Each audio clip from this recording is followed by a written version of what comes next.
Welcome back to the latest installment of this video by the Collective Shift and the Crypto Den, where we bring you a bit of technical analysis, looking at the charts, latest trends in the charts, and then I come in, Matt from Collective Shift, and come in with some fundamental analysis to really complement Cass over here, who's deep into the charts on all things Bitcoin, Ethereum, as well as some altcoins. So as always, we'll start off with BTC and ETH. So I'll hand it over to you, Cass, to open the Bitcoin chart and walk through what's been going on lately. No worries. Thanks, Matt. Okay. So what I've currently got up at the moment is the BTC CME futures chart. So this chart I basically use only to monitor the gaps that form in BTC over the weekends. So you can obviously trade BTC in Forex exchanges as well as crypto exchanges. So they actually shut down over the weekend, whereas Bitcoin keeps going. So that creates a gap generally on Mondays. So this is last week's gap. So this gap ranges from about 29,105 up to 29,550. Something to note also is about 80% or higher of gaps eventually get filled. You can't predict exactly when, but they generally will. So this is last week's gap. And then this is the gap that we've created today. So this gap is ranging from 26,475 up to 26,800. So at the moment, you sort of can see that we've got a red candle there. So I do expect this gap to probably be filled sooner rather than later.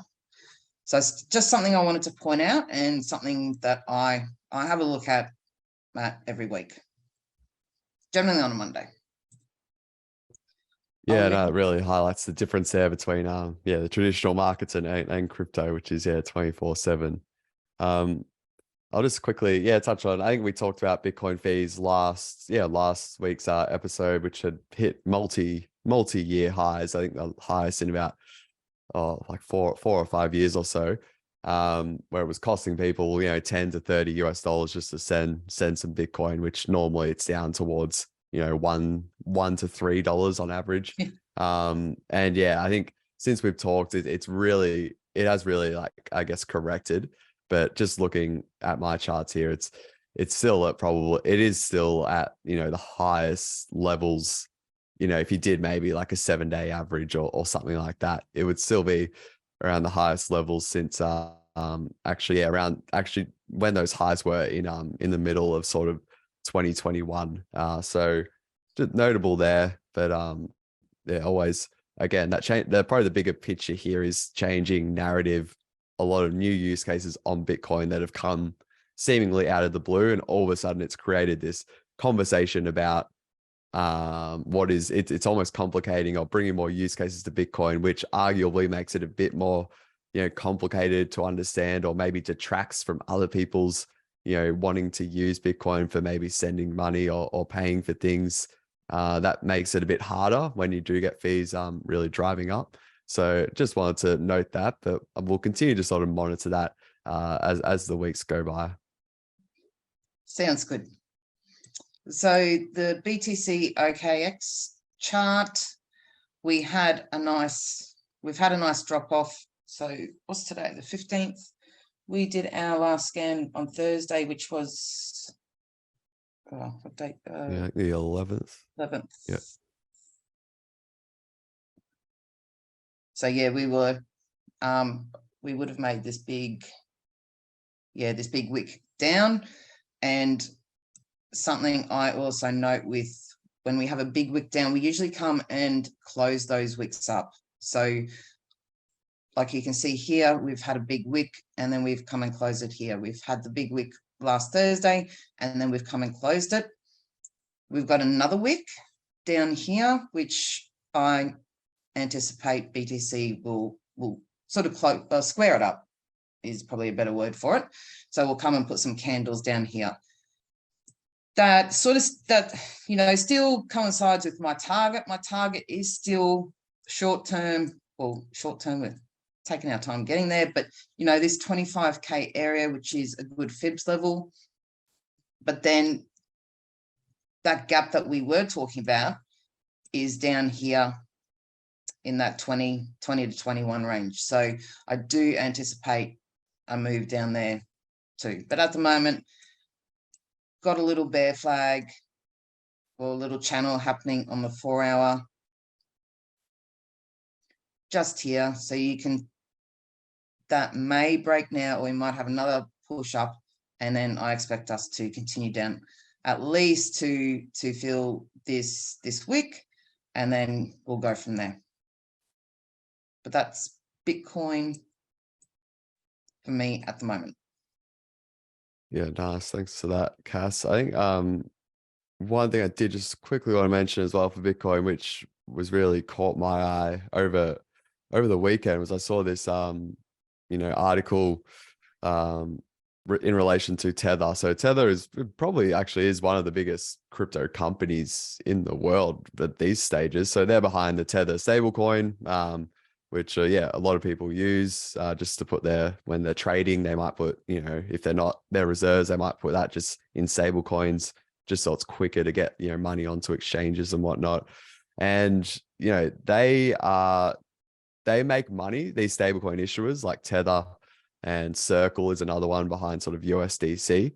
They make money, and their business model is essentially just to earn interest rates off of all of the deposits. So when they have to mint these stable coins, if I want $50 and I want to, create, 50 Tether stable coins, for example, I'm basically going to be giving that, to really dumb it down, I'm going to be giving that $50 to Tether, the company, and their business model is to basically just accumulate all of these reserves, make sure they're backed 1-to-1, but they will also then put a portion of those reserves into sort of high savings,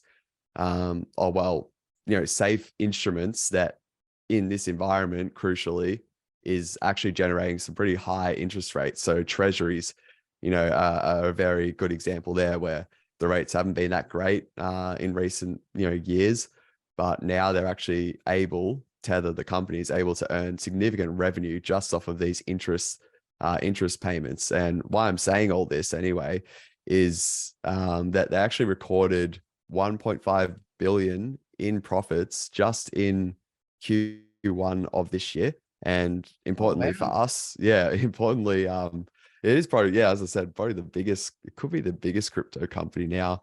And importantly for us, just as investors and traders, they have put a portion of their profits into accumulating Bitcoin, which they hadn't been previously doing. So it was definitely a very surprisingly large amount of Bitcoin that they had recorded, I believe. Okay, yes, they are at $1.5 billion worth of Bitcoin, which they more or less accumulated basically all of that in Q1, from my understanding. So that's going to be the case. Interest rates aren't going down anytime soon, so I would definitely suspect they would continue to be very profitable, at least all of this year, and that would result in them being big buyers of Bitcoin, which again would just help drive up the price, particularly sort of going into the halving, where the supply of Bitcoin is going to really be, falling in terms of the daily amount that's added to the supply. You got them and MicroStrategy now probably the two biggest buyers of Bitcoin, which that kind of came out of left field for me. And to see that was really encouraging, and something I'm definitely going to be sharing with our Collective Shift members.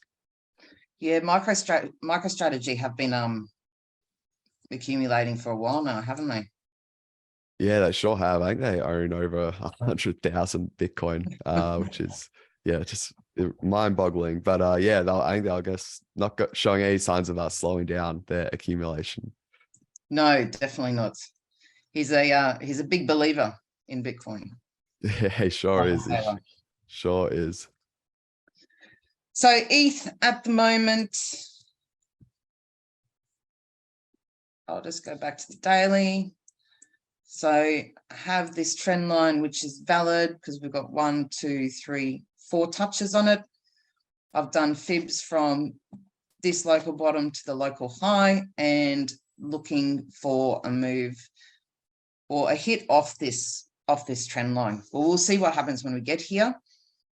I do anticipate us to get here. So just going to watch that. I don't currently see a trade set up, but I would sort of anticipate, or hopefully a push up to this trend line, sort of make a lover of patterns. So make a nice little bear flag or rising wedge or something like that, and then continue down. This isn't valid yet because it doesn't have enough touches, but I'll just draw it in there to see how we track within here. If I also do fibs from this local high down to the local bottom here, you know, the 50 fibs is pretty much right on this trend line. So that's where I would like it to hit. Something to note also with ETH. So ETH, we did with the EMAs last week. I said how I like to watch on the 4 hour. I don't like coins that, you know, the EMAs cross all the time. So the blue EMA, the 50, did come down and hit the 200, the yellow, bounce, but then we did cross Wednesday. Yeah, Wednesday. So yellow above the blue does tend to mean bearish. So we'll keep an eye on that as well. Yeah, just looking at the push up and then come down. Yeah. No, nice. See how that goes. And yeah, just looking at the gas prices there at the slowest I've seen them in quite a while actually. So it's probably a sign that maybe all that meme coin mania might be slowing down. It's at about 40 gwei, and it has consistently basically all of May so far, and even late April, gwei was up over 100, which it's just, again, making it really expensive to just use Ethereum and all the transaction fees that you're paying. So I don't know, I guess it is Sunday now in the States, Mother's Day. Maybe, I don't know, Cass, maybe all the degens living in their mother's basements are offline for the day. Maybe hopefully they're treating their mum to something nice after maybe making a lot of profits off Pepe and stuff. Let's hope they are. Right. Anything else on which one would you like to do next? Okay, so I might just quickly, one more thing on Ethereum before we move on. Was on the weekend actually had pretty rare incident where Ethereum like encountered some like pretty heavily degraded performance in terms of just like the blockchain. So we've seen Solana, notably, 2022 had about 4 or 5 instances where it was like pretty unusable. And I think it might have gone down on 1 or 2 of those occasions. But Ethereum all that while was like very, very like consistent, always like reliable.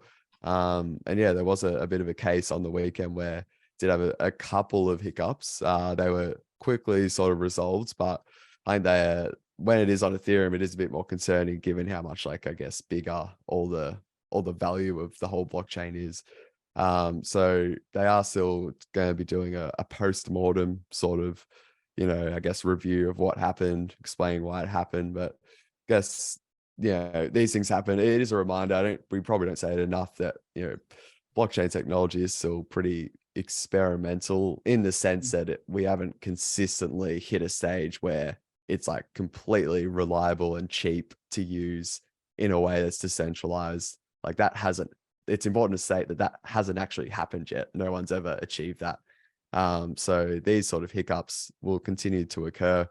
But yeah, it looks like it was nothing really too critical, but still worth pointing out because I haven't seen anything like that on Ethereum in a number of years.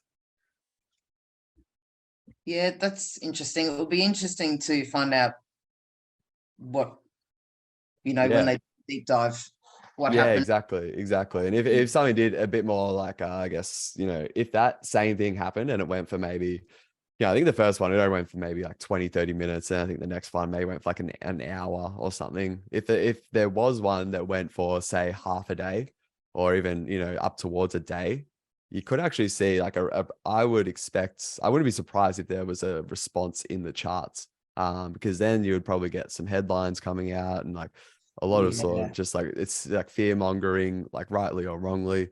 yeah. And if your traders are online at those times, it could be something to watch. But yeah, we'll see what that review says. But no, we will go. Yeah, we'll go LDO. So Lido, next cast. So I think we covered them in one of our earlier ones, maybe a couple of months ago. It's yeah, it's basically just a protocol where it's built mostly on Ethereum. It is available on, I think, Solana as well, but it's just called a liquid staking protocol. It's like if I've got like, you know, however many ETH, like half an ETH or 5 ETH or 10 ETH, and I don't really want to set up my own sort of, you know, staking, you know, hardware and all that, which, well, technically you can only do with 32.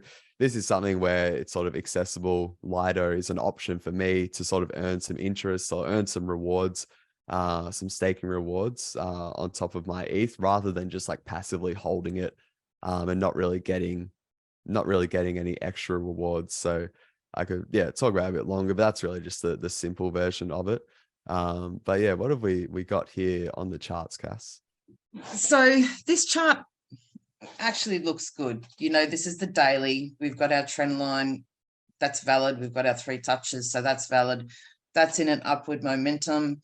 We've had our initial push up and, you know, escalator move down to confirm the trend line. Then we've had another push up and we're having our pull back. Would be great. I would really like us to. So I think this is, I don't think I've touched it much since the last time we spoke about it, LDO. So I would, we did break through the 618 fib level to basically confirm this falling wedge. I would like a nice healthy retracement back down to this trend line. So, and to the 786, which is about $1.415, 1.415. You know, there and then, so there, if we stop there, you know, we're hitting the trend line. We're still in an upward momentum. We've hit a key fib level.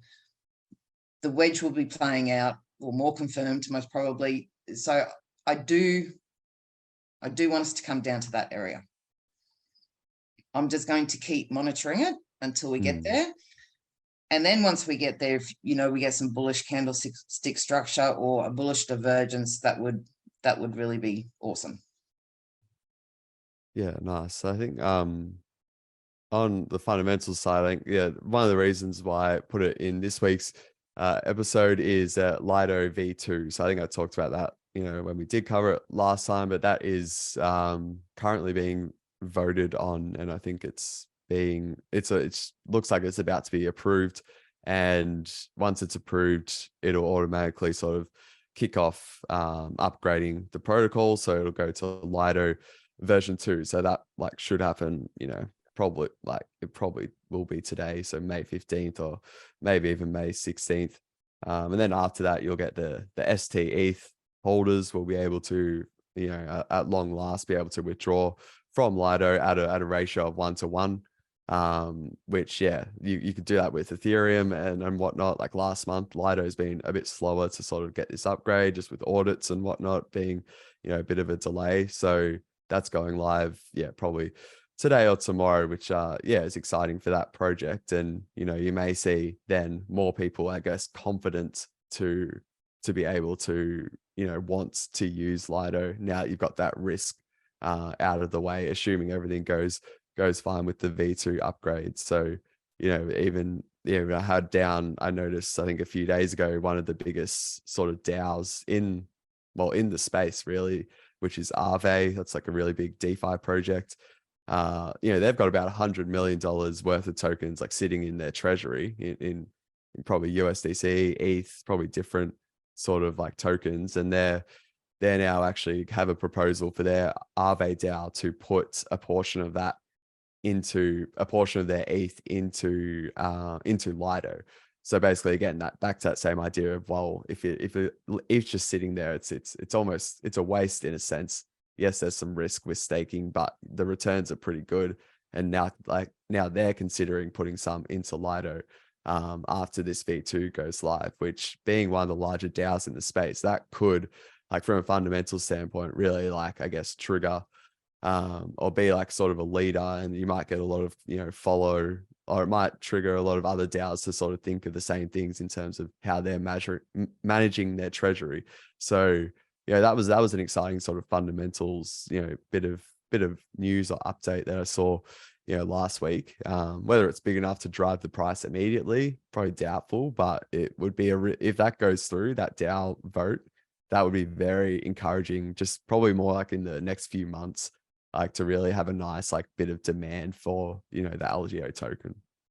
Yeah, nice.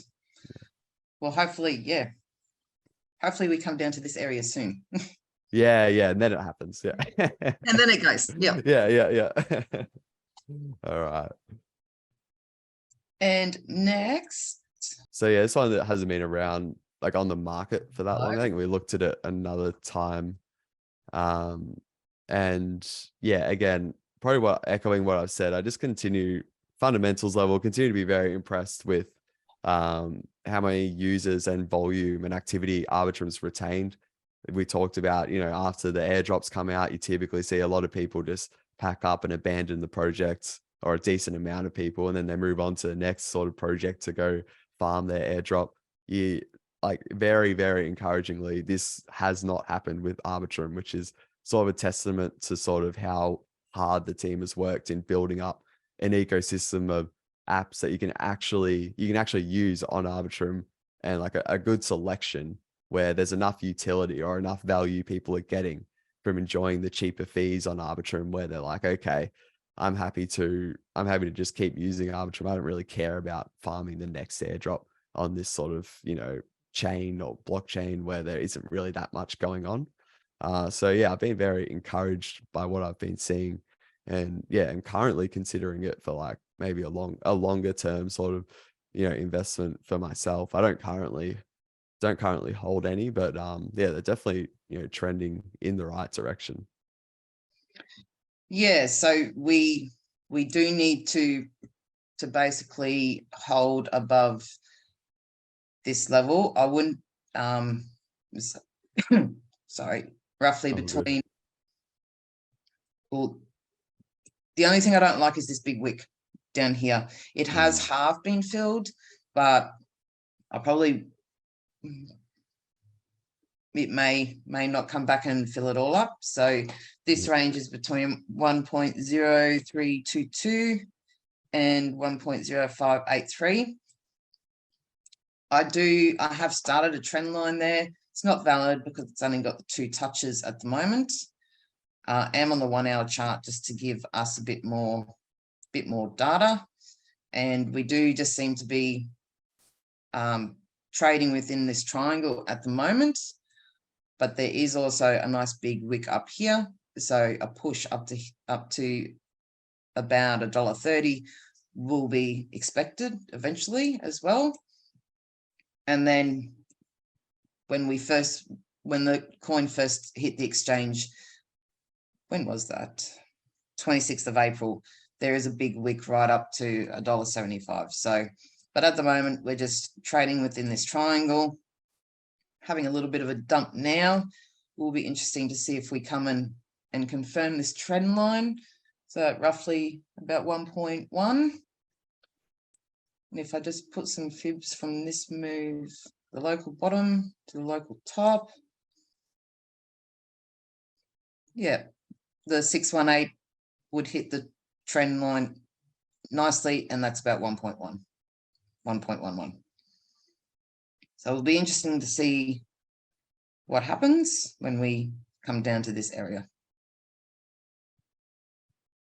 Yeah, and then just on probably another thing with Arbitrum is there's probably a big Ethereum upgrade coming, later, probably November or roughly this year, where the fees it's going to really benefit the likes of Arbitrum. So which is a layer 2 sort of solution. So them and many other layer 2 solutions will benefit because it'll become a lot cheaper for Arbitrum in this example to basically communicate back to the Ethereum blockchain, the layer 1 blockchain itself, when they're sort of, rolling up. It's called a roll up. Like Arbitrum is an example of a roll up where they would just basically grab all the cheaper transactions and post them to the Ethereum layer 1 chain, where it is like a lot more secure and reliable. So for Arbitrum, that is an expense. If you just think of it like a business, really, they have revenue, which people like us just pay fees for using Arbitrum, a lot cheaper than Ethereum. But then an expense. So every business sort of has revenue, expenses.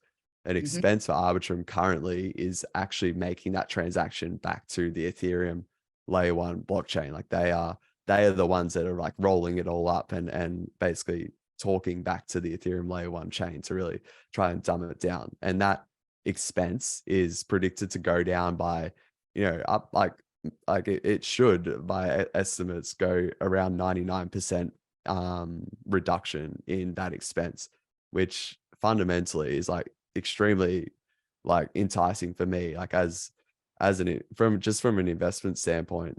When the DAO, the Arbitrum DAO collects all the revenue, which the holders of ARB are all members, like they are the only holders, or they're the only members of the DAO. So it's almost like a claim on that revenue. And then when you're talking about how much cheaper it's going to get for Arbitrum to basically function, to operate, that's something that's in the pipeline that, I'm going to be doing a bit more work on. But yeah, currently looking, pretty impressed by, what this sort of outlook looks for Arbitrum. Yeah, definitely. Yeah. I will be keeping my eye on this one. That's for sure. Yeah. Good stuff. Yeah. Yeah, I think that was it for this week, Cass. I think, summary of all those meme coins, like predictably they've sort of like really slowed down over the last few days, so even the last 4 to 6 days. They have. And again, it sort of just reinforces our message that we had about 2 episodes ago, just that awareness of if you are going to get involved, acknowledge that it is basically a gamble. And you'll always see really good stories on social media and whatnot, but that's just humans. We always like try to share the good news, but sometimes when people are losing a lot of money, which definitely would have happened a lot more so in the past few days, Yes. you won't really see many people sharing that, because it's it just doesn't, the people just aren't as compelled to share that information. So look, it's sad for those people, but hopefully, you weren't one of those who put in, more than you were happy to lose on these meme coins. And it's, probably just a good reminder to sort of tie a bow in it. Cause I don't think it's ever going to hit that much of a mania that we saw, maybe 2 weeks ago or so. Yeah. And generally once it's hit social media, it's too late. Yes. And yes. Great when point. you see the big pump, the big green candles, don't chase that. Just, if you've missed it, you've missed it. Move on to what you're looking at next, but just don't jump in thinking that it's going to go to the moon, because it's probably, 99% it won't. Yeah, well said. So we'll leave it there. I think it's been another case of Bitcoin, Ethereum, keeping seeing what's going on for the rest of the week. I think BTC still in around that 28 or so price range, as Cass alluded to. And then we've got Ethereum at currently about 1,790. So we'll see what happens with those, and we'll be back with your other favorite altcoins as well. If you did want to send some through to request us to have a look at, definitely do that as well, and we'll consider them for sure. But until next week, thank you for joining us. Thank you, everyone.